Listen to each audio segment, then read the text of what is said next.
Good morning students, मैं आपका दोस्त शिक्षक व्यवसायिक दीपक सिंह। और आज हम लोग पेपर 3 में चल रहे हैं। तो ये चैप्टर इम्पोर्टेंट है आपका, लाउड स्पीकर और माइक्रोफोन के। अभी हम लोगों ने इसमें 8 क्वेश्चन किए थे कल। आज हम उठाते हैं 9वें से।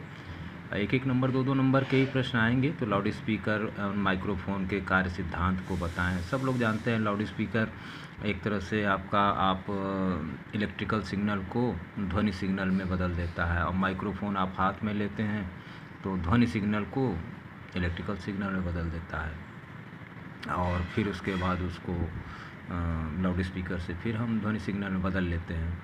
तो इन्हीं के बारे में समझना है। लाउड स्पीकर के पार्ट्स के नाम लिखें, रिकॉर्डिंग क्या है, लाउड स्पीकर के प्रकार बताएं, उसके बाद मल्टीमीटर है। तो पहले ये 4 क्वेश्चन हम लोग देख लेते हैं।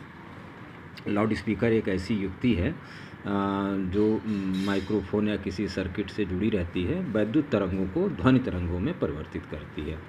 और चुंबकीय लाउड स्पीकर होता है, एक डायनेमिक लाउड स्पीकर होता है।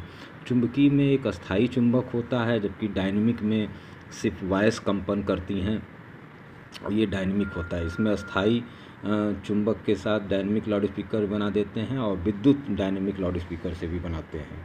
तो लाउड स्पीकर का सिद्धांत वही है कि दो परस्पर चुंबकों को जो उनके बीच में चुंबकीय क्षेत्र है, उसमें आकर्षण और प्रतिकर्षण के फलस्वरूप जो है चुंबकीय क्षेत्र पैदा करने वाली कॉइल में जो घुमाव होता है, कंपन होती है या गति पैदा हो जाती है। इससे इसकी संरचना में अगर आप देखें तो इसमें अस्थायी चुंबक होता है, वॉइस कॉइल होता है, स्पाइडर होता है, पेपर कोन होता है, फ्लेक्सिबल फास्टिंग होती है, केस बॉडी होता है, और एक डस्ट कवर भी होता है जो धूल को रोकता है। अगर आप इसको इस तरह से देखें चित्र में तो आप इसको देखे भी हैं और आसानी से समझने वाली चीज़ें। इसका कार्य सिद्धांत समझिए आगे मैं आगे आपको, और जो वॉइस कॉइल है ये सब चीज़ें इसको दिखाया गया है। मैं इसको पेज में भी आपको दे देता हूँ। अब जन घोषणाओं में जो आम सभाओं में हम लोग लाउड स्पीकर यूज़ करते हैं, उसमें एक प्रेशर यूनिट का एक लाउड स्पीकर होता है, और दूसरा एक हॉर्न टाइप का लाउड स्पीकर भी हम यूज़ करते हैं, जो यहाँ आप चित्र में देख सकते हैं। इसमें साउंड चैम्बर होता है, वॉइस कॉइल होती हैं जो कंपन करती हैं, थ्रोट माने गला होता है, तो लाउड स्पीकर का गला है, ये माउथ है, इसका मुँह है, और ये डायफ्राम है। मैग्नेटिक स्ट्रक्चर प्रेशर यूनिट का ये आंतरिक संरचना इस प्रकार की रहती है। कभी कभी चित्र बनाने को पूछ सकता है। हॉर्न वाला भी आप देखे ही होंगे, ये अक्सर नेताजी लोग भाषण देते हैं तो, या कई रामलीला भी होती है तो इसमें ये हॉर्न वाला यूज़ किया जाता है। और वूफर क्या होता है, तो वूफर एक तरह से आप अक्सर देखते होंगे कि लाउड स्पीकर में लगा होता है। इसका काम वही है कि न्यूनतम फ्रिक्वेंसी की ध्वनि को अच्छी तरह से उत्पन्न करता है, और इसका साइज़ सामान्य लाउड स्पीकर से कुछ बड़ा भी होता है। वूफर आजकल आप लोग डीजे वगैरह में इसका प्रयोग देख सकते हैं। और स्टीरियोफोनिक ध्वनि किसे कहते हैं, तो ये ग्रीक भाषा से लिया गया शब्द है, और स्टीरियो का मतलब सॉलिड और फोनिक का मतलब ध्वनि है। तो इसमें जो है इसकी 3 बीमाएँ होती हैं। जैसे स्टीरियोफोनिक में 3 बीमाएँ, विभिन्न स्रोत से आने वाली ध्वनि, और विभिन्न स्थानों से आने वाली ध्वनि, और ध्वनि के वॉल्यूम का स्तर। तो इससे स्टीरियोफोनिक बहुत अच्छी आवाज़ आती है। और स्पीकर की रीअसेंबलिंग से आप क्या समझते हैं, तो एक तरह से स्पीकर को रीअसेंबलिंग करने पहले उसकी महत्वपूर्ण जानकारी होनी चाहिए सामान की। तो स्पीकर होता है, वॉइस कॉइल होता है, स्पाइडर होता है, इसके अंदर कोन होता है, और डस्ट कैप होती है।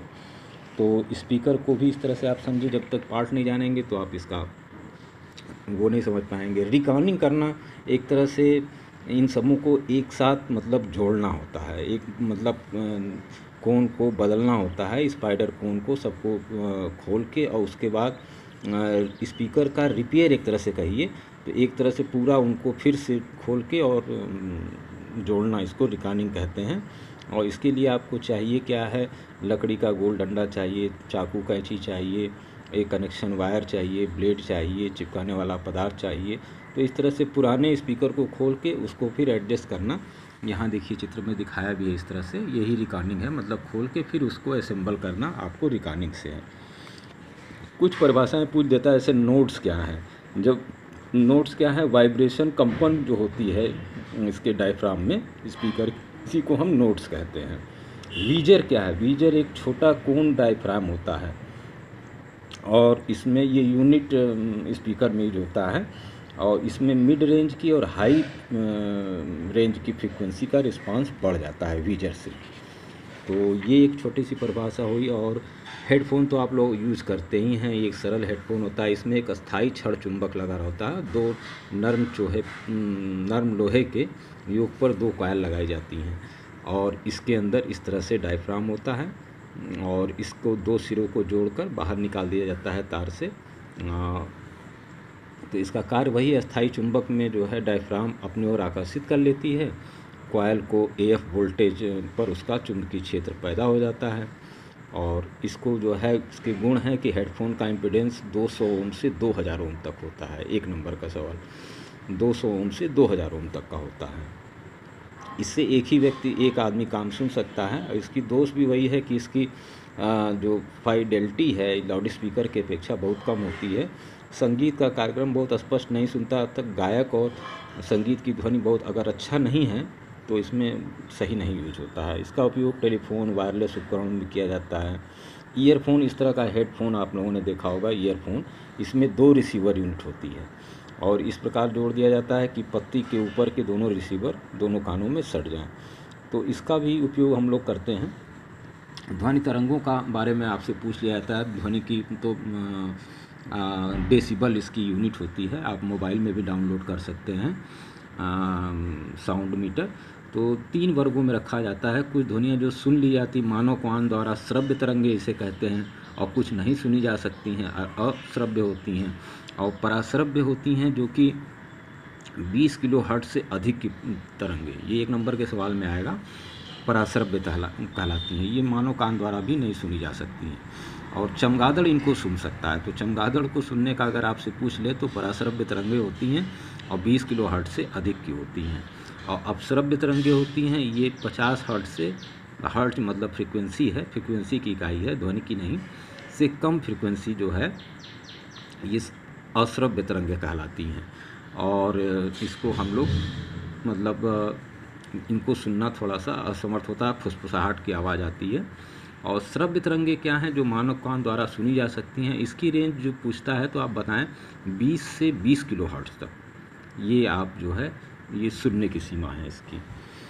और उसके बाद माइक्रोफोन, वही माइक्रोफोन का मतलब वही है कि इसके में ये भी एक युक्ति है जो ध्वनि तरंगों को दाब के परिवर्तन उसमें करके और इसको विद्युत तरंगों में परिवर्तित कर देती है। और फिर यह विद्युत परिवर्तन ऑडियो रेंज में होते हैं, इसे ऑडियो एम्पलीफायर भी कहते हैं। ऑडियो फ्रीक्वेंसी एम्पलीफायर के द्वारा इसको और एम्पलीफाई करके फिर लाउड स्पीकर को दे दिया जाता है। तो यही इसका सिद्धांत है माइक्रोफोन का भी। और ये इसका वर्गीकरण कर लें तो कार्बन माइक्रोफोन होता है, क्रिस्टल होता है, डायनेमिक होता है, रिबन होता है, कैपेसिटर माइक्रोफोन होता है, लिप्स माइक्रोफोन होता है, कार्डियोक माइक्रोफोन होता है। कार्बन माइक्रोफोन जनरली यूज किया जाता है, ये इस तरह से होता है, आप देखे भी होंगे लोगों को बोलते हुए। इसमें भी ध्वनि तरंगे डायफ्राम से टकराती हैं और डायफ्राम कंपन करने लगता है, और इसी दबाव के कारण जो है इससे बैटरी में AF करंट, DC में AF करंट में परिवर्तित हो जाती हैं। और यही आगे बढ़ के AF करंट AF मतलब मैंने आपको ऑडियो फ्रीक्वेंसी जो है आपका ये ट्रांसफार्मर की तरफ बढ़ती है, और उससे एम्पलीफाई होकर आपको फिर लाउड स्पीकर को मिल जाती है। और उससे, और ये मूल्य में सस्ता भी होता है, इसकी कीमत भी कम होती है, इसका इम्पीडेंस भी कम होता है जो 200 ओम के आसपास होता है, और फ्रीक्वेंसी रिस्पांस 200 से 3000 हर्ट्ज के बीच में रहता है। छात्रों, पढ़ाते पढ़ाते हमको भी कई वीडियो में बहुत अच्छी नॉलेज हो गई, क्योंकि इतना क्लास में नहीं किया जा सकता था जितना यहाँ हो रहा है। रिबन माइक्रोफोन होता है, आप लोग भी सुनते रहिए, आप लोग भी सुनते सुनते बहुत अच्छा तरह से जान जाएंगे। रिबन माइक्रोफोन में डायनेमिक माइक्रोफोन की तरह फैराडे का चुंबकीय प्रेरण के सिद्धांत पर ये काम करता है। रिबन माइक्रोफोन, एक नंबर के सवाल आएंगे। दबाव और चलित माइक्रोफोन भी होते हैं जो दबाव से चलते हैं और गति से चलते हैं। तो ये इसमें गति से कारण इसमें जो है आपका देखिए इस तरह का होता है, गति चलित माइक्रोफोन और दबाव चलित। तो इसमें एक खुले स्वर से प्रवेश करती है ये दबाव वाले में, अब माइक्रोफोन दबाव चलित होता है क्योंकि एक ध्वनि तरंगे केवल एक खुले सिरे से प्रयोग करती हैं, जैसे यहाँ है, ये अक्सर दूरदर्शन में इसका यूज होता है। इस पर प्रेशर पड़ता है ध्वनि का, तो इससे काम होता है। और चलित में इसमें दोनों तरफ से खुला होता है, दोनों सिरा खुला होता है, दोनों तरफ से आप इसमें अपना आवाज़ दे सकते हैं। तो यही है, एक एक नंबर का सवाल यहाँ पर है। माइक्रोफोन में डिवाइस जो ध्वनि तरंगों में विद्युत तरंग परिवर्तित करती है, रेडियो सिग्नल से लाउड स्पीकर विद्युत तरंगों को परिवर्तित करता है ध्वनि तरंगों में, और जो 5 से 15 फ्रीक्वेंसी को ध्वनि में परिवर्तित करता है वो ट्विटर है। ये एक एक नंबर के सवाल इस तरह से हैं, और इसको मैं पेज में भी दे दे रहा हूँ। लाउड स्पीकर क्या होता है, माइक्रोफोन से आप क्या समझते हैं, यही छोटे छोटे सवाल हैं इसके चैप्टर के अंदर। अगला चैप्टर हमारा मल्टीमीटर होगा। अभी 4 क्वेश्चन इसी में लगभग यही आने चाहिए, एक एक नंबर के सवाल। Many thanks. थोड़ा सुनते रहिए, पढ़ते रहिए, मुझे भी तो बहुत फ़ायदा हो रहा है, आप लोगों को भी फ़ायदा होगा। Many thanks again.